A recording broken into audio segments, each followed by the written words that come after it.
Welcome to our community conversations on COVID-19.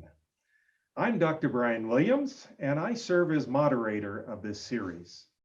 The series is sponsored by McCall College, a college that offers meaningful post-secondary education for students of all ages. The motto of our series is Local Voices Addressing Local Issues. And our goal for this series is to encourage vaccine participation by those who are hesitant to get their vaccine. In our county, Valley County, there's approximately 10,000 citizens. About 3,000 of those are hesitant to receive their COVID-19 vaccination. Each one hesitates for a wide variety of reasons. Our series will attempt to answer as many of those questions that those folks might have. And we'll try and answer those questions with trusted local sources of information. The freedom that we can achieve comes through herd immunity. And that will only be achieved when the hesitant part of our population participates in the vaccine itself. This is week number 2 of our series. And if you'd like more information on week number 1, we'll give you a link at the end of this video so that you can see that particular video on YouTube. The title of our series this week is Epidemiology and Individual Health. And we would like to welcome back Dr. Mike Weiss. Thank you, Dr. Weiss, for joining us again for the continuation of this series. Thank you. You are a retired doctor. You've arrived here in McCall, and we're thrilled that you're a part of our community now. And you served as medical director of St. Luke's Occupational Health Service for 20 years. And you've worked for a lot of corporations and done lots of editorials on magazines. It's a joy to welcome you back. There's more information on Dr. Weiss in the first lecture. And if you'd like to see that, please refer to that. Thank you. Was there anything from your first lecture that you'd like to restate or clarify for our possibly new people today? I usually like to start a lecture with a takeaway message. And I did so last week. And I want to see if you remember the takeaway message. All right, then. This pandemic is not the first. Right. It's not the last. And it's not the worst. That's pretty good. How'd I work? You rephrase it. Okay, it's not the first, okay. It's not the worst. Okay. And it's not the last. Okay. So I mixed them. That's okay. It's pretty good. Okay. Today we have a starting message takeaway again, which I'm going to say twice, like I did last time. Okay. This is actually a quote from a professor of mine from graduate school in epidemiology named William Reeves, who was quite a distinguished epidemiologist. I mean, he did incredible things in his career. Unfortunately, he's no longer with us. But he had a saying, he had many sayings, but one I really remember was, given any disease in any person, it will either get better, get worse, or stay the same. And just because you're waving your hands around when it gets better does not imply cause and effect. I'm going to say that again. Would you please? Okay. Given any person or given any disease in any person, it will either get better, get worse, or stay the same. Those are the 3 possibilities. Right. Okay. And just because it's getting better when you wave your hands around does not imply cause and effect. He also said that 90% of doctors and 100% of patients do not get this. So I'm hoping at the end of this lecture, or the end of this talk, that you will be among the percentage that get it, and everybody listening the same. That sounds like a great goal. Okay. Would you help us to define the pathways to evaluate treatments of disease? Well, let's start like we did last time with the normal relationship that somebody has with a healthcare provider. Okay. You come down with symptoms, okay, and you consult someone who has their shingle out saying they're a doctor or nurse or nurse practitioner or chiropractor or naturopath, whatever, somebody who's a health provider. And they evaluate you, offer suggestions, treatments, medications, herbal remedies, whatever, maybe rest, things like that, and exercise in a physical therapy setting. And then you come back and see if you got better. Okay, that's the normal relationship. Now, we trust the provider based on their training, on their experience, and on their continuing education. Okay, that's how they get it. Sometimes you go to a university where you might have involvement with people who are actually doing research in the whatever ailment you might have. So you might go up to like University of Washington or University of Utah, University of California to see specialists in specialty departments. So that's the normal relationship. What we don't realize is that that experience may be very biased, and this is why. Okay, think about it. Now I want to tell you about something called the placebo effect. People have heard about this and they know that it's really powerful, and it is. Okay, this is the hand waving. Okay, so placebo is something that has no known benefit. Okay, there's no rationale biochemically and what we see with that, which is amazing. So you give somebody a sugar pill, for example, and one of the really weird things is that the more expensive the sugar pill is, the better it works. Okay, so if I give you a $10 sugar pill and I give you a $1 sugar pill, you will insist that the $10 sugar pill works better, even though neither of them work and they're both sugar pills. And you might know that. I might know that, but it doesn't make any difference. Okay, so what happens is you go see a provider, and maybe it's really expensive as a consultation. Maybe it's in a beautiful office with walnut paneling and brass rails and a nice tropical fish tank. You know, that's the $10 pill. Okay, and they recommend something to you. The placebo effect says that 40% of the time that will have a beneficial effect, that the result will be the improvement. That's that stay the same, get better, get worse. So they will get better 40% of the time. However, it tends to wear off over time, and it tends to be less effective with repetition. That's the normal pattern of a placebo effect. Let me hear that one again. Okay. In the sense that it tends to do two things. When you do have a placebo, it hasn't got long-term efficacy. Has no efficacy. No. Placebo means that it doesn't do anything. Okay, we know that it has no biological. And if you do a proper study, which we'll talk about in a while, you will see it has no effect. Sure. Because that's what a placebo has, no effect. But what we witness if it's used in practice, especially if it's used with great flair, with great seriousness, with lots of degrees on the wall, with some personal expense or effort, sure, it works better. And it works at least 40% of the time, maybe 50% of the time. Okay. But over time it wears off. Sure. And if I do it again and again and again with repetition, it works less. Okay. That is the normal pattern. So let's look at how that works with that patient interaction with the provider. Okay. Provider sees you with a complaint. Let's say you have a headache. Okay. And I give you a sugar pill. Okay. Maybe I give you a grandma's sugar pill. Okay. It's a special recipe that she came down with, in the old country 80 years ago. Okay. Brought it with her in a little satchel and gave it to me so I could share it with people, my patients in the United States. So I give it to you with great flair and great history, and you take it. Well, half the time you're going to get better. Great. But what I'm going to do is I'm going to say, take this pill. If you're not better, come back next month and see me again. Okay. Now, here's the insidious part about this. Half the people will get better. Okay. So they're not going to come back. Okay. Half the people will not get better.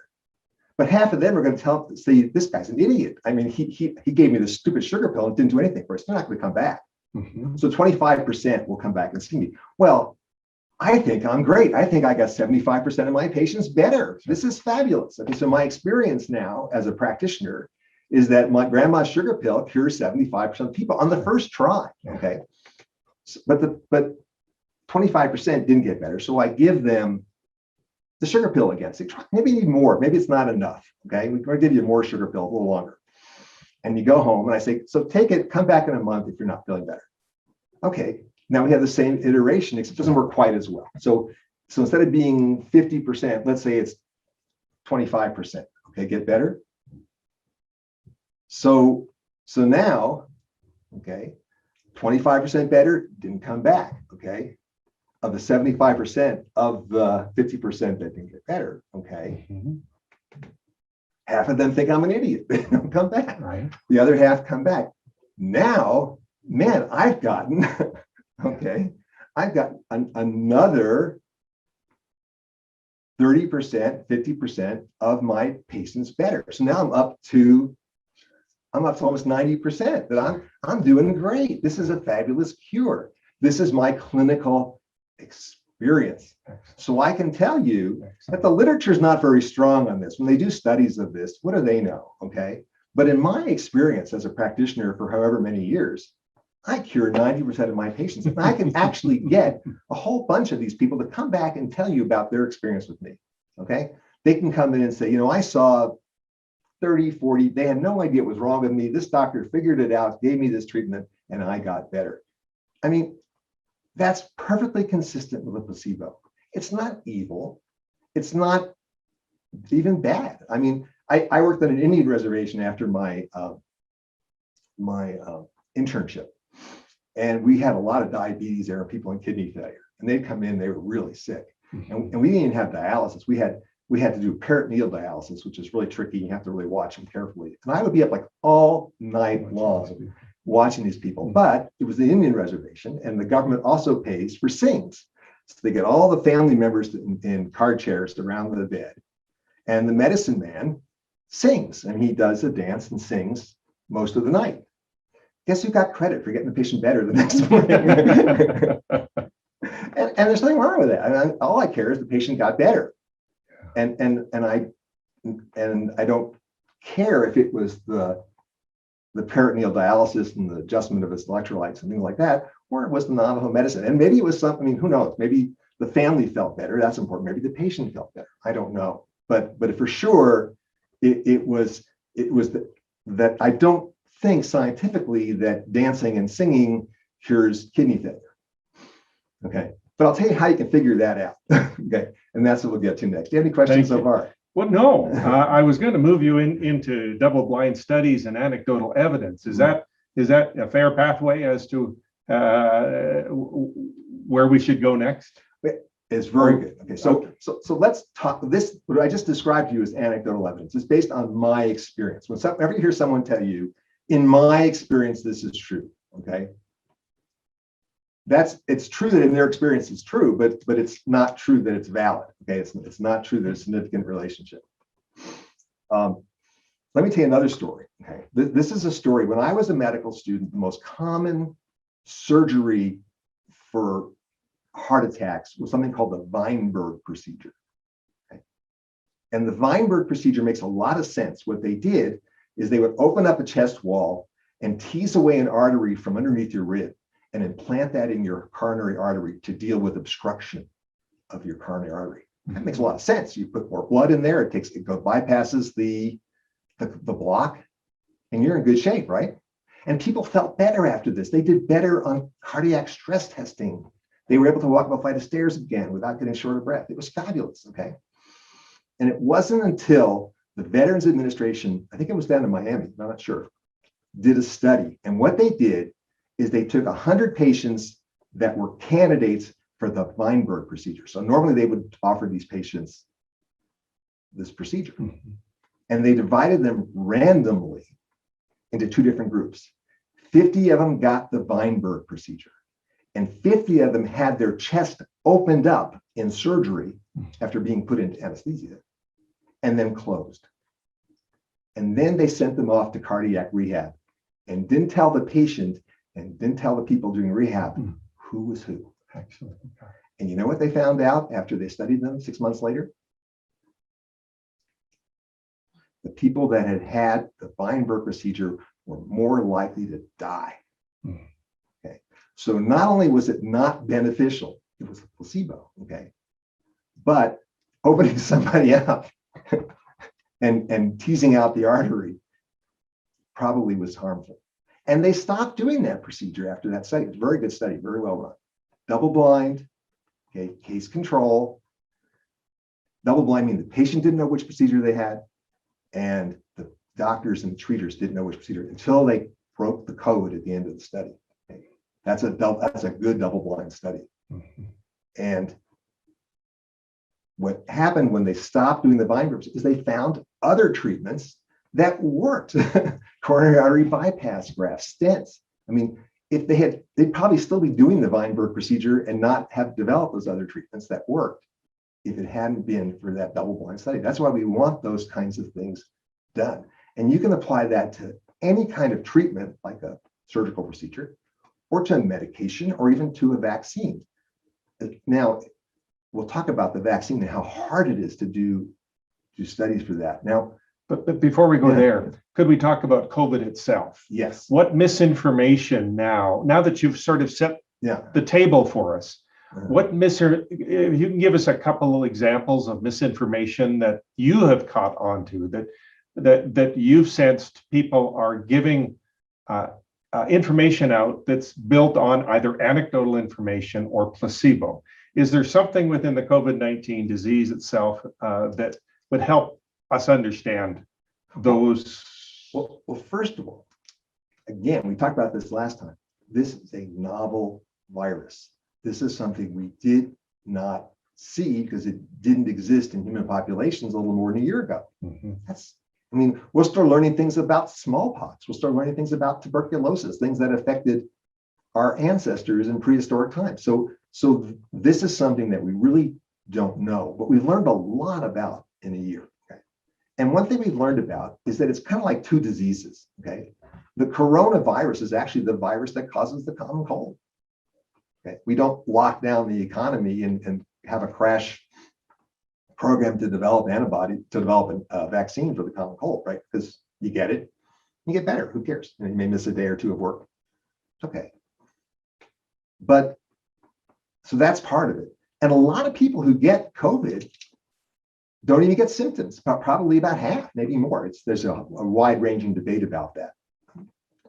So they get it. And then some of them get like a severe cold or the flu or pneumonia. Was first diagnosed by a doctor in Wuhan who noticed people coming into his emergency room and intensive care unit with severe pneumonia. And he figured out that this was caused by a virus, which was the coronavirus. So that's the acute disease. Then, so a bunch of people don't even get anything, and some people get this respiratory illness. But then it triggers an immune response that can be devastating. And this is in a very small percentage. We're talking, we're talking maybe 5%, but as you're older, it's more likely. So if you're in your 80s, it's more like 20%. And this is something that can put you in the hospital, can put you in intensive care, and that is this inflammatory response. And then that inflammatory response can trigger a blood clotting reaction that can cause strokes and amputations in your fingers. It can, in little kids, it can cause what's called multi-system inflammatory syndrome in children, MISC. We've had a few of those in Idaho. I think we've only had like maybe 10, and only we had any deaths in Idaho, maybe one. It's very rare nationwide, but it's the same thing. It's this inflammatory response that can produce clotting and kill these kids. And in older people who get admitted to the hospital, there's only a 50% survival rate. So that's this picture that we have to deal with. Well, you can imagine if only 20% end up in the hospital and half of them don't get sick at all, and half of those people in the hospital, especially they're older, die, then a lot of people get better. Okay, and so you're going to have this situation where you have someone coming in and maybe they're sick, maybe they're not sick. We don't even know what to do.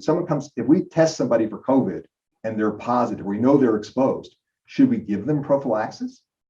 Should we give them some drug? Now, we do this for the flu, actually. In nursing homes, if someone comes down with the flu, there are medicines you give everybody in the nursing home to try and prevent them from getting the flu, because nursing homes patients are very susceptible to the flu. Should you do that with COVID?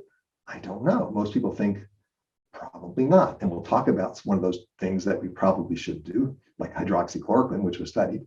And then suppose someone gets admitted to the hospital, especially if they're older, where they have a 50% chance of dying. Should you start them on IV drugs and experimental drugs? And we do that. There are drugs that are, remdesivir was the first drug approved because it was shown to shorten the length of stay in an ICU for a severely ill patient from 14 to 10 days. That's significant.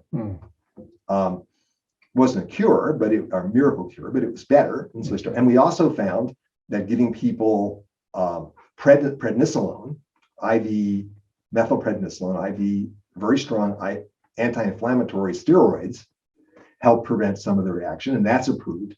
That's a drug that's been around forever. And they even use oral versions of it called prednisone or methylprednisolone, and you can take that, and that seems to help also, especially in those patients that get admitted to the ICU or are very sick. And then there are other things that are done. So they sometimes give what's called antibody therapy, which you can take the serum. If you donate blood in the Red Cross, they will check your blood, see if you have antibodies. And if you have a lot of antibodies, they'll take that out of your plasma and give it to people for treatment. And then some companies have actually developed what are called monoclonal antibodies, which are taking these antibodies from people and then reproducing them in animals, and then usually mice, genetically altered mice, and then giving that as a medication. So these are all things that these have, by the way, have very severe side effects. Prednisone is not benign. Remdesivir is not benign. Monoclonal antibodies can make you really sick and can produce really bad immune reactions in and of themselves. So it's not something you want to give unless you know it is beneficial. Sure. So this is the problem. And how do we do that? What do we do? So first of all, you have to start with the basic Hippocratic oath. Okay, do no harm. Okay, so you don't want to try it. You don't want to give something that's really dangerous to someone who's got a 50% chance of not even having symptoms. Okay, so just because someone's exposed to COVID, you don't want to give them everything in the armamentarium, because you might kill them and maybe not do any benefit.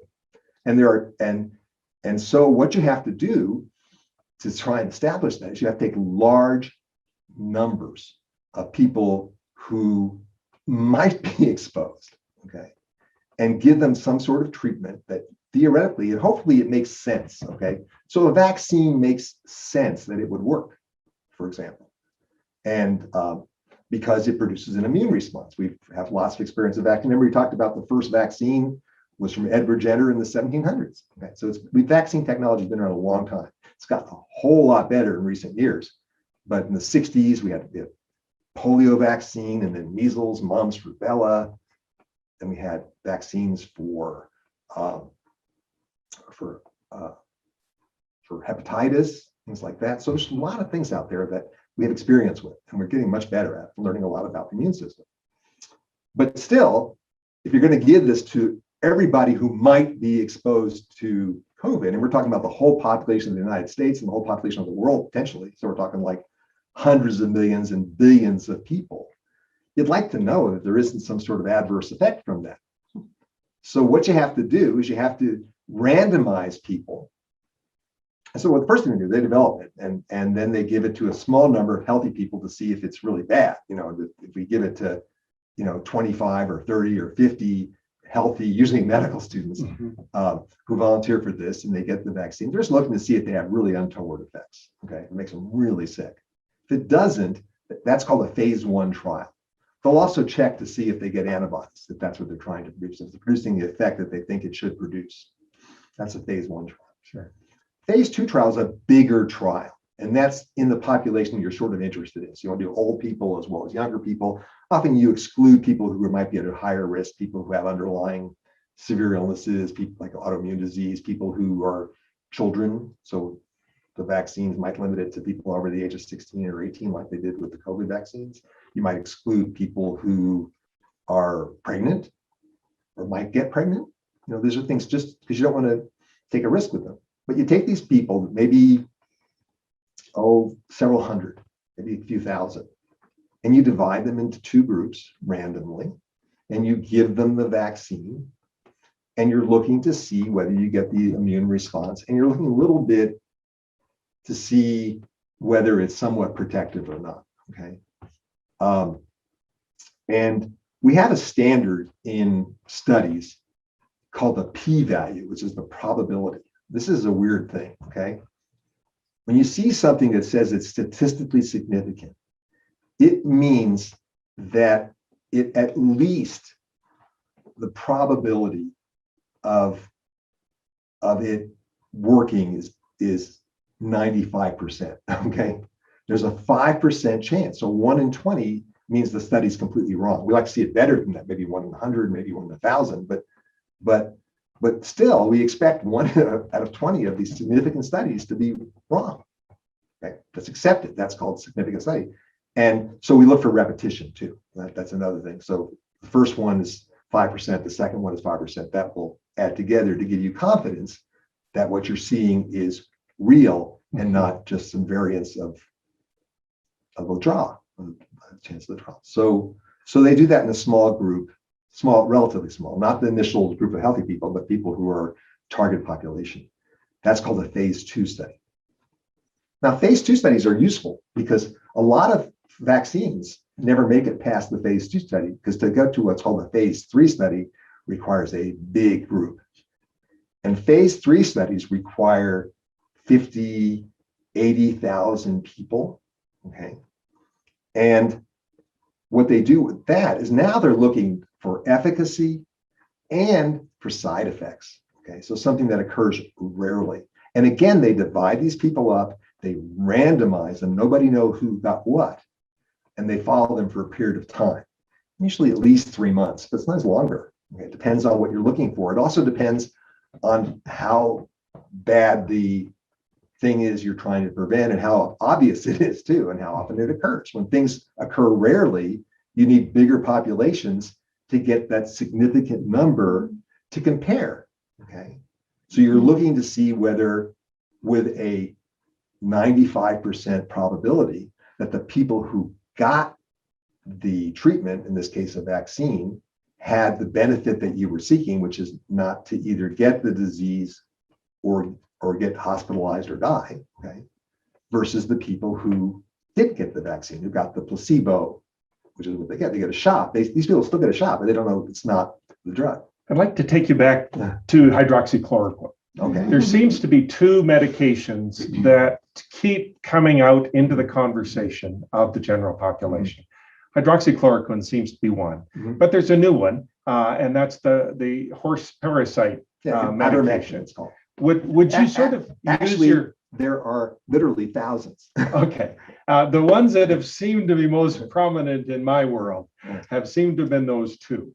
Would you use now what you've helped us to understand to sort of take that to those two medications and give them your analysis of the two medications? Well, first of all, when something arises, now, and when you see a doctor and they give you a treatment, they can give you a pill that's approved for that disease, okay? So if you have an infection with a bacteria that's sensitive to penicillin, they might give you penicillin. That's approved for that infection.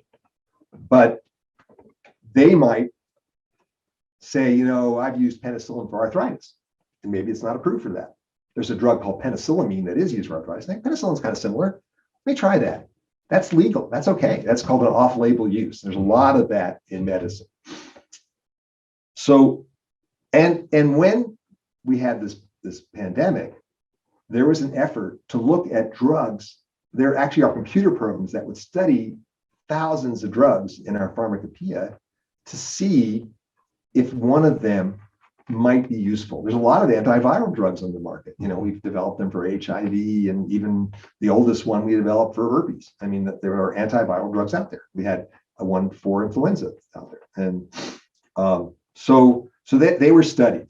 And actually hydroxychloroquine, which was originally used to treat malaria, the quinine drugs, which it's derived from, are natural remedies that were used to fight malaria. Okay, hydroxychloroquine is a synthetic quinine.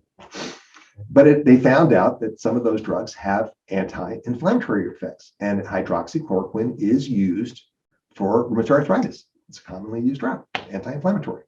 Someone said, oh, this is great. We have this disease that causes really severe death with this inflammatory response. Maybe we should use this drug. It makes sense. So at least there's rationale for it. I'm not saying it isn't rationale. And in fact, some doctors, initially in China, but elsewhere, in Italy, they said it too, that they gave this drug to a series of patients in their experience, and the patients got better. Okay. Great. Okay.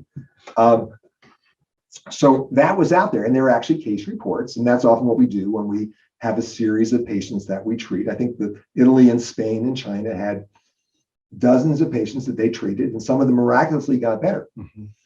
Great. So now the next step is for the news media to publicize that, everybody to demand hydroxychloroquine, and the president to say this is a miracle cure. Right. No, right. That's not the way you do it. Okay.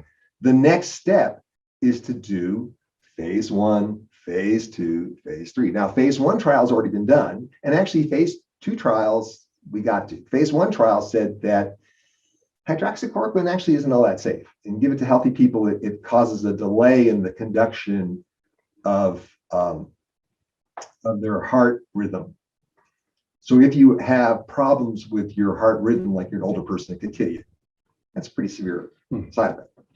Not that common. A lot of people take it. It's commonly used, but still, it has some risks. So you like to know it has some benefit.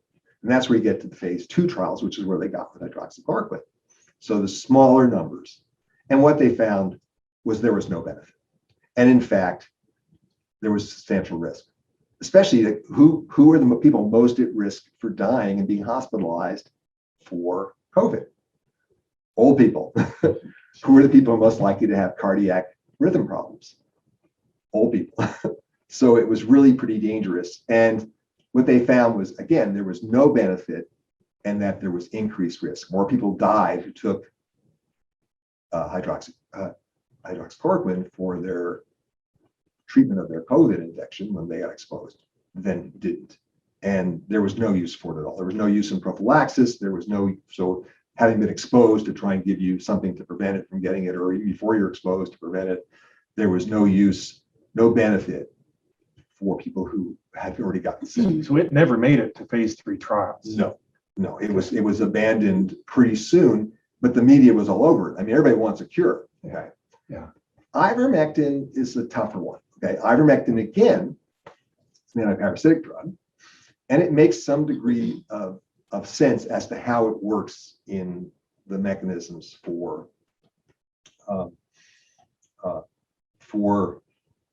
blocking parasites, that it might work for viruses too. Never been shown to do that, but there's some theory about that. So it has been studied too, and has not made it past phase 2 trials. It's not as harmful as the hydroxychloroquine, but it doesn't seem to have any benefit either.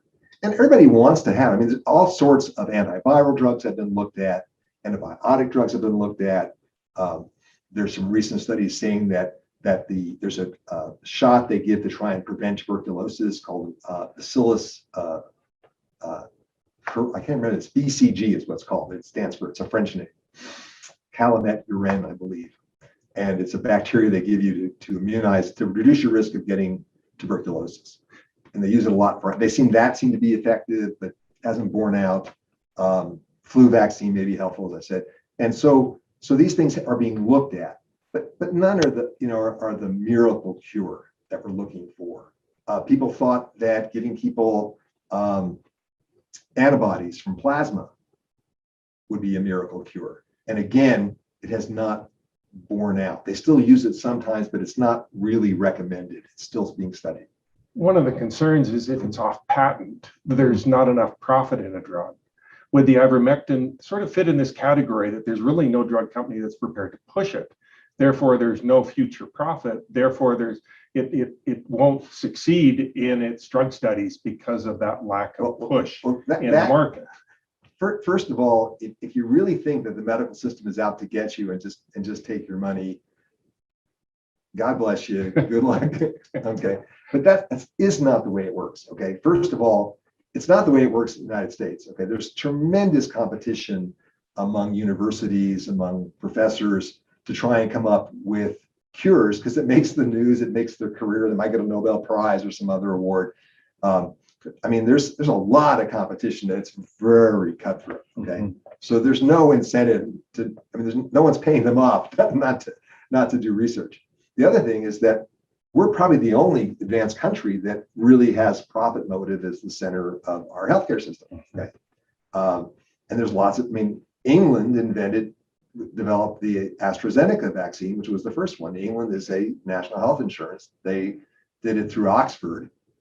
And so and Canada has been studying a number of drugs similarly.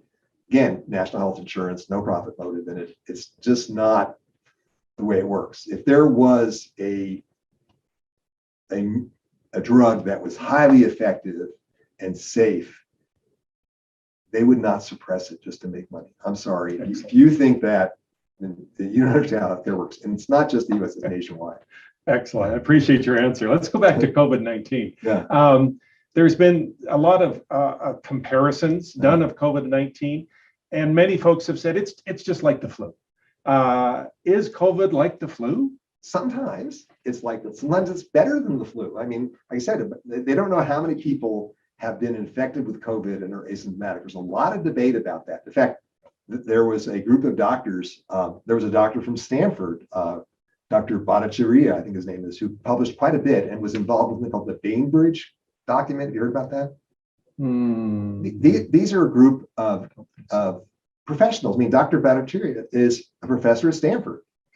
I believe he's got both an MD and a law degree, if I'm not mistaken. He's very distinguished and is a professor there. And he did some very interesting studies. When Santa Clara County is in California, where Stanford is, he went out and just randomly surveyed people to see how prevalent the antibodies were to COVID. Okay.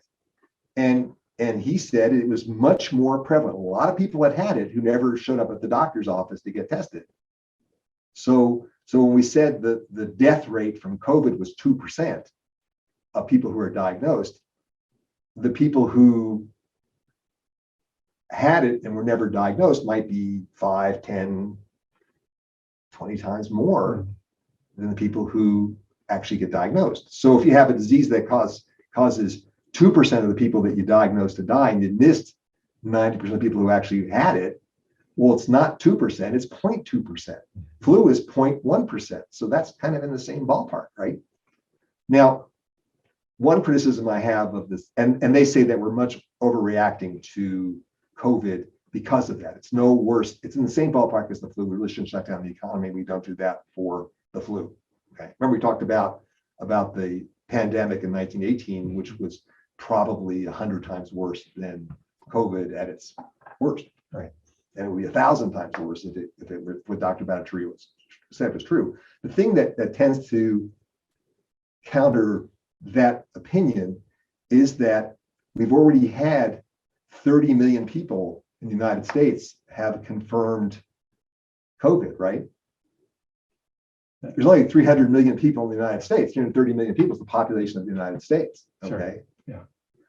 So if it was true that we're undercounting the people who have had COVID with our testing by a factor of 10, we're done. We should have herd immunity. And the fact that it's still going up in places and we're still rising right now suggests that that's just not true. It may be more than the 30 million people that we've diagnosed. It probably is, but it's not by the factor by 80 times or 90. Or we'd be done. Or we'd be done. Yeah. And we're not there yet. That makes sense. And so that's, and Dr. Bhattacharya would be the first person to admit that. He is a very, like I say, very distinguished. I heard him talk. And he's doing rigorous studies, and it's an interesting question. We have really not done that with when we first had the disease. Remember they talked about you need to do a lot of testing to learn this stuff. We didn't have the testing available. Now we kind of do, but we're using it in other settings like NCAA competitions and NBA competitions to make sure everybody's safe to come in there. So Does the death rate between the flu, which in my studies is typically around 50,000 a year, compared to what we've now all experienced, a death rate in COVID of 300,000? Does that actually it's 500,000. 500,000. 549,000. So 50,000 to 500,000. Does that data influence your comparison between the two illnesses? It might be, because we have a flu vaccine that's pretty effective. Okay. What would the death rate be if we didn't have the vaccine? In 1957, which was the last flu pandemic called the Asian flu, right, we had over 100,000 people die, and a much smaller population. Yeah, we had a population that was probably half of what it is now. So in some ways, it is like the flu. Yeah, with an unregulated flu, though, where you have no tools. And remember, we talked about the Spanish flu, which is so much worse. Yes. So, and of course, the Spanish flu killed young people, right? The soldiers and young people in communities. Because we have the vaccine, we have a distinct benefit. Right. And the fact of the matter is that a lot of people think that's what's going to happen with COVID, is that we will get the vaccine out there. And the flu actually is a very complicated virus. It actually changes. It has a natural reservoir in farm animals, domestic animals, pigs, and other types of animals that people live very close with in Asia. And so that's why and we actually are very complicated and network of people that monitor for emerging flu viruses. So when you hear about a virus that's first identified in Australia or in Hong Kong or something like that, that's because our network has looked for it, and they can check it out and see how it's different than the standard flu. And they've really gotten good at this. In less than 6 months, they can come up with a new vaccine for this new variant, okay, of flu, and get it out there to protect people and keep the numbers down. Okay. They think COVID may be like that. COVID's in bats, it's not in domestic animals, so maybe it's not going to be transmitted back and forth once we get it under control. But maybe you'll get a booster shot every year for COVID, and we will have a small epidemic in nursing homes, but hopefully we'll vaccinate all these nursing homes real fast. It's possible that a variant of the COVID may be more lethal in younger people. We don't know, but it'll be managed kind of the same way that we manage which is very effective and involves a lot of international cooperation. So is the pathway for evaluating vaccines much different than the pathway you've laid out for us for other medications? No, well, initially it is exactly the same, except that you are giving it to people prophylactically, giving people who do not have any disease to prevent them from getting infected. Okay, that's the problem with vaccine, is that you have to be pretty confident that it is safe and effective before you give it to hundreds of millions of people. And frankly, we haven't done that. This has produced such a disaster that we have given what's called emergency use authorization. I mean, technically, there are no vaccines that are approved for COVID. Okay. All the vaccines that we are currently using have emergency use authorization. We feel pretty confident that they're effective and that they are safe. And there's good reason to feel that way. But there's also what's called post-marketing data. Okay, so if I could insert, when do you sense that we will have a fully authorized vaccine? We're in that preliminary step now. When do you sense that there will be someone that gets to the final step that's fully authorized? We may never get there. We may never get there, because hopefully we'll get rid of this virus. Remember, we talked last week about how you get rid of viruses by achieving herd immunity, either through natural immunity from having had the infection, or through a vaccine to give artificial immunity, okay, induced immunity. So when that happens, the virus disappears. That's what's happened with Ebola. Okay, there is no approved vaccine for Ebola. There's a very effective vaccine that's never made it out of phase 2 trials. Okay, now Ebola is a very different virus. It's much more lethal than COVID, and you don't get it unless you come in contact with their fluids and stuff. So, and you're not infectious until you have symptoms, so it's easier to control. But when they have an outbreak, let's say in the Congo with Ebola, they isolate that person, they vaccinate everybody who came in contact with the person, they vaccinate everybody who came in contact with people who came in contact with that person, which may be hundreds of people, and the outbreak stops. And they've been able to stop it in very remote places where there's guerrilla fighting going on, not guerrillas, but guerrillas, insurgents that don't believe in education, let alone medication, and they kill the doctors who are trying to save people and the nurses.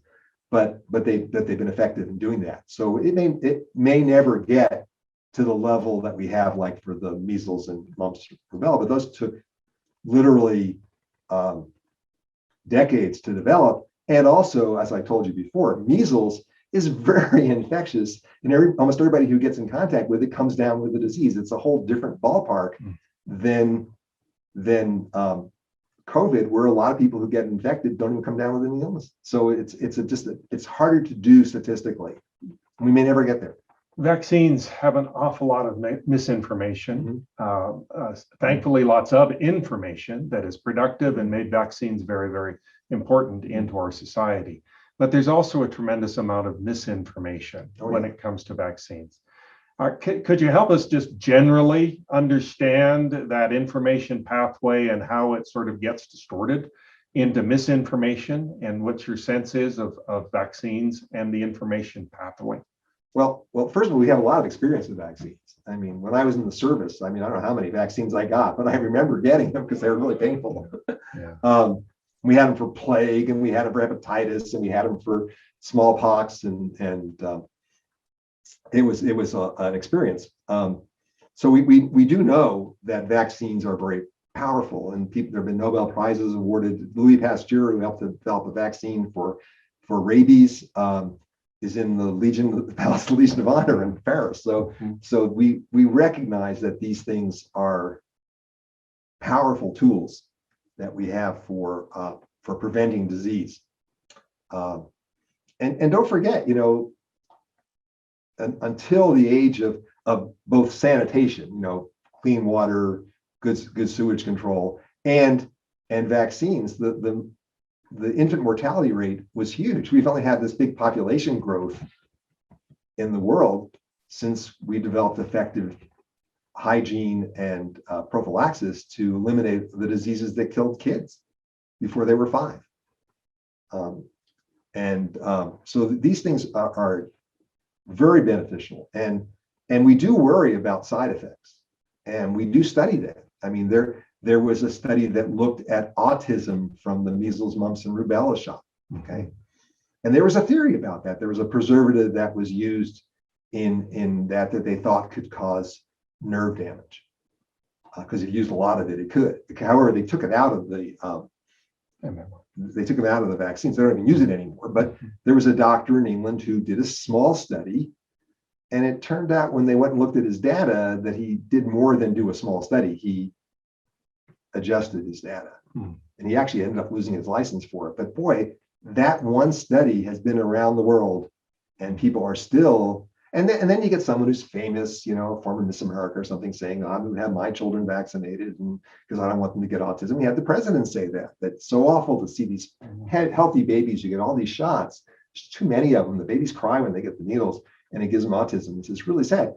Now, that would be sad. And I imagine that if everybody's getting the shots, remember, waving your hands around when something goes wrong, too, doesn't imply cause and effect either.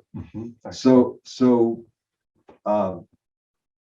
just because it'd be much worse if those babies died of measles encephalitis or something like that.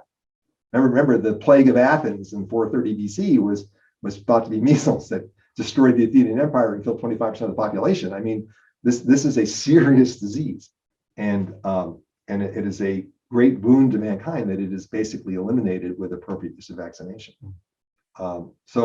So this, and of course, if it bleeds, it leads. The news media loves controversy. It loves conspiracy. It loves the idea that drug industries are only in it for the money, or the hospitals are only in it for the money, or instead of knowing that the politicians are only in it for the money. I mean, that's the thing I sort of agree with. But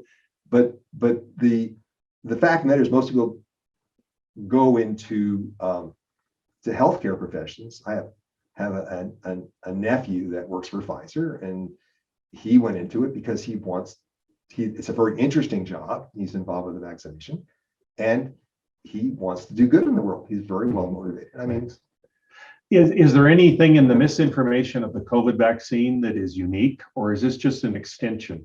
Could you define any of the ones that you're aware of? I think what's unique is the era in which it is appearing.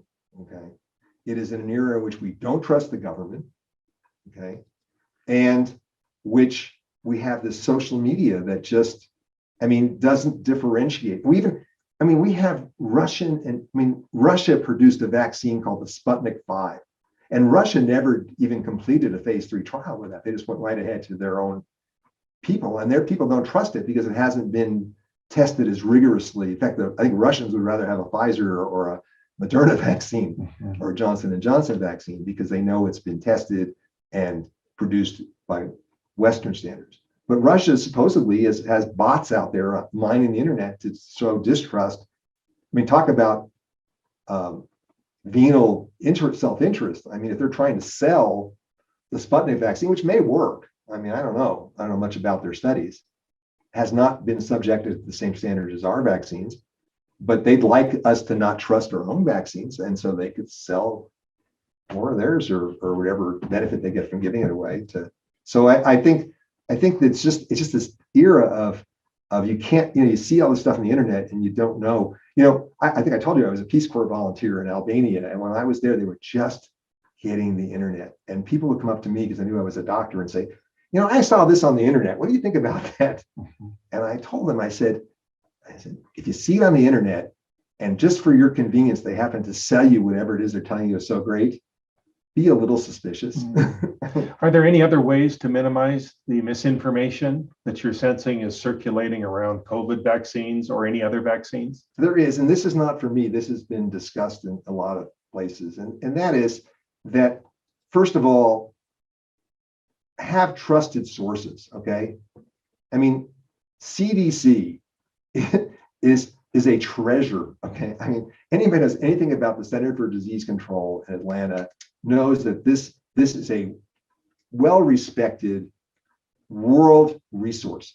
As I said before, the World Health Organization probably relies more on the CDC than the CDC relies on the World Health Organization. It is a trusted source of information. They have a website. I go there, okay? Then some universities. There are websites and information from lots of universities. From the Mayo Clinic is a good source of information. The Cleveland Clinic, University of Washington has lots of information.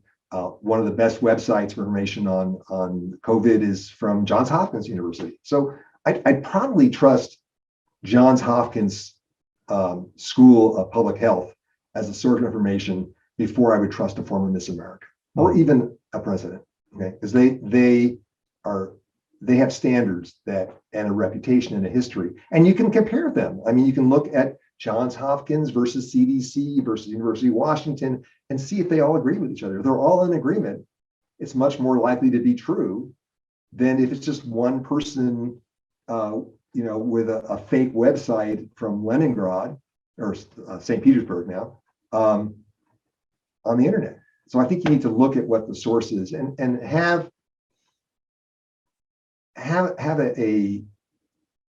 someone you trust, and it can be your family doctor if they're good, or it can be some like CDC is a good source. Or like I said before, we have an excellent state epidemiologist. Idaho has public health department has a good web resource. She's a good source. She's spoken many times, and I trust her.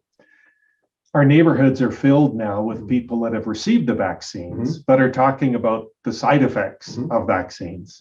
What would you advise those that are dealing with all of that information around them now on the various side effects of the COVID-19 vaccine? Well, again, I said, even after drugs are approved, even if they're approved fully, there are still what's called post-release studies. So they monitor them. There's a website you can go to for the National Institute of Health where you can report, any doctor, and I think patients can do it too, where you can report an untoward effect from any medicine, even aspirin. Okay, you have some weird response to the aspirin, you go out there and you put it in their website, and they put it in their database, and they look at it. But you got, it's like what happened with the AstraZeneca vaccine in Europe. Sweden had 2 cases of blood clots. I think they had strokes. And they said, my God, that was reported. And they said, oh, back off. Let's look at our data. And they did. Okay. And the World Health Organization supervised that. And the European Health Organization also was involved with that. And they looked at the thousands of people who had AstraZeneca vaccines. They looked at their phase 3 trials. And what they found was, yes, 2 people who had the vaccine did have blood clots, but that was less than would normally be expected in the population. And when they compared that, the phase 3 trials for blood clots, what they found is blood clots were more likely in people who weren't vaccinated, or received the placebo. So there was not the significant evidence with repeated studies. There was a concern. It was a valid concern. It was reported. They took appropriate action, and they made an appropriate decision. And I had no trouble getting the AstraZeneca vaccine. I think it's a perfectly good vaccine. There's some categories of patients that are very nervous about the vaccine, and one in our family is nursing moms. And so, what advice would you give to either pregnant moms or nursing moms when it comes to taking the vaccine? I'd say, I don't know. Okay. I'd say talk to your obstetrician or your family doctor. I mean, for someone you trust. The study there are studies that are ongoing. Some of them have been reported. They have not been compiled. They're not been big studies. There is now a study using, I think, the Moderna vaccine in babies. That will be reported. It takes remember, kids have less of a likelihood of getting this disease than older people. So if you do it in kids, you have to do a lot of kids to get a significant, to find out if your data that you're seeing meets that 95% confidence that it works. So, and also you're looking for side effects. So it's a much more difficult decision. But the initial studies look promising that I've seen, but they have not completed them. And if you're worried about it, you might not want to do it. Okay. Again, nursing moms, babies, most moms are younger, so they might not be as at much risk as the grandma in the nursing home. Okay. So, but by the same token, we, again, as I said last time, this is a novel virus. We do not know the long-term effects of the virus. And we may find out 10, 20 years from now that you have a higher incidence of heart disease, or higher incidence of dementia, or higher incidence of kidney disease or liver disease, or who knows what. We just don't know. And so there's a risk both ways. And your advice here to go to the CDC is very appropriate for these kinds of specific categories like moms. There's wonderful advice on the website of the CDC, and I would recommend anyone who has those questions, just Google it and get there. And it's very clear. Go to your obstetrician, go to your family doctor. There's good source of information out there of people who know that hopefully are up in the literature and can give you advice, but they can't tell you for sure, and we won't know for a while. Thank you. There's been a lot of conversation on the newness of this vaccine. And a lot of folks are very, very nervous that we just haven't had it long enough. And that length gives them confidence in its safety and efficacy in the community around them. What would you say to those folks that are worried about lack of evidence or the newness of the vaccine? I'd say, again, they're valid concerns. Okay, they're not. That is true. As I said, there are no approved vaccines. There are only vaccines that have emergency use authorization. They have been subject to appropriate studies, which were, and we talked about that last time, they were done in parallel, and the government bought the vaccines and started ramping up manufacturing before they knew whether it's going to work or not, which was a big bet. There's billions of dollars bet on this possibility. Turned out to be a good bet, but it could have been a bad bet. We don't know. But if you're truly worried about it, if that's your biggest concern, and you're willing to accept the risk of what we don't know about the virus, okay, and you're willing to not be part of the effort to suppress the virus by achieving herd immunity, as we talked about with the R naught factor and how we can impact that.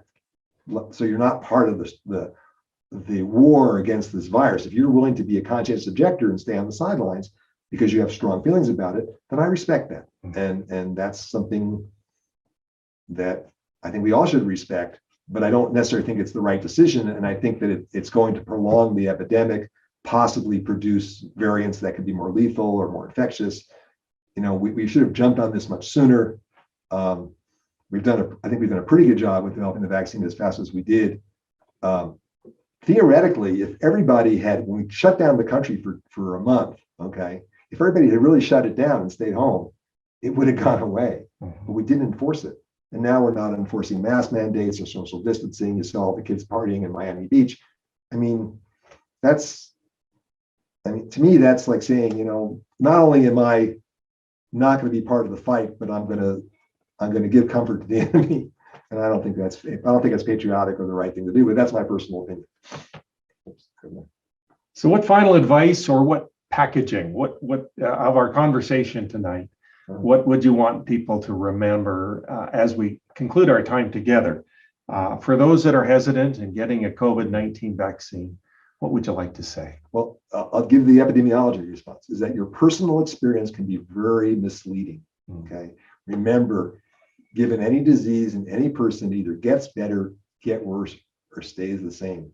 And just because it gets better when you're waving your hands around does not imply cause and effect. So you really want to rely on people who know how to sort that out with appropriate studies to get your information, and not rely on your cousin, you know, Susan, who knows somebody who had a really bad reaction to the vaccine and died, and they probably wouldn't have had a bad case of COVID anyway. I mean, that's just not useful information.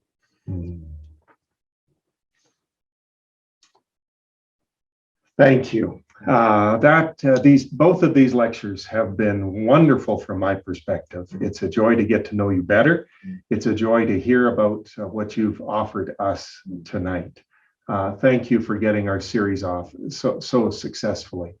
If you haven't had a chance to see the first lecture, please go on youtube.com and find McCall College. That's one word, McCall College, and you'll see that #1 of 7 lectures that are available to you now. We want to also invite you to come back next week. We'll have Gina Pinnell is a Master of Public Health, and she is employed at Central District Health, and she serves as a program manager. And she's responsible for our state healthcare innovation. And so she'll be a wonderful person that will introduce us to the various conversations of public health so that we begin to understand what is happening in public health and what they can provide to us. And so we trust you'll come back and enjoy our time next week, next Thursday night at 7 p.m. when we have our third lecture as our community conversation in COVID-19 continues. Thank you for joining us tonight. We trust you will see you next week.